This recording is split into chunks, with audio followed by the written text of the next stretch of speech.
谁也别进来啊！英俊，英俊，来，给你。哎呦，耳朵这越发严重了，看那样下垂的厉害。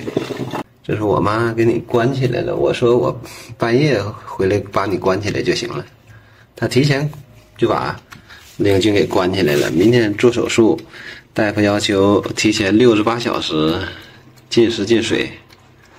外头这么多猫，他们不知道英俊明天要去做手术，就是英俊耳朵这个耳血肿，大夫联系好了，但是我们明天也要去医院，我要带着老婆去沈阳医院给老婆看病。我们之前提前挂的专家号，所以明天务必得过去。没成想英俊明天也得要做手术。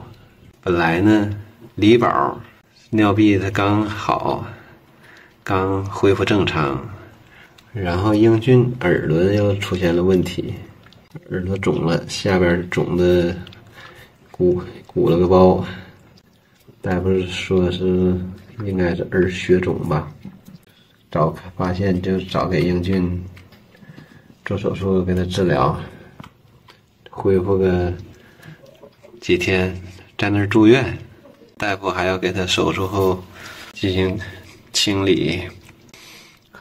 哎，你说欠不欠呢，李宝？你瞅怯手手的，这得用手勾搭白富美，白富美是你可以给勾搭的吗？白富美那是偶像的小媳妇。英俊，这慢慢吃吧啊，这就是你明天手术前的一顿饭。我上外面看看其他猫。对，英俊做手术呢，我拜托流浪猫小院的小姐姐，你们今天谁也别进了，让英俊在里面，他吃完了他就好好休息，迎接明天的手术。灿灿干啥呢？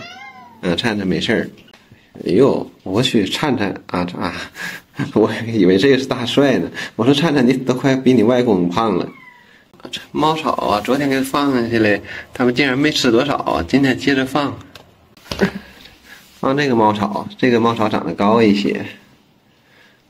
昨天放一盆，他们也没有吃完。楼下我也就是5楼也放了一小盆，哎呦，他们也没有吃多少。爱吃猫草的总是喜欢吃，不爱吃的像胖虎、洪一俊，那就你怎么劝他都不吃。对，好看你不吃猫草吗？他可能是惹不起李宝。大帅吃的也是提心吊胆的，老是受到李宝的攻击。半夜2点多了，我们明天去沈阳看病去。英俊咋的呢？竟然不吃了！我剩了多少呢？剩了不少呢。英俊真不吃了？不吃我拿出来了。哎，英俊今天也是有点不知所措了，可能不知道为什么把他关起来了。上次关起来是可能还是绝育的时候，你说你们没心没肺的，也老想吃英俊的那点手术前的月子餐。英俊好像是吃不动了，那算了，我把拿出来了吧，拿出来给其他猫吃吧。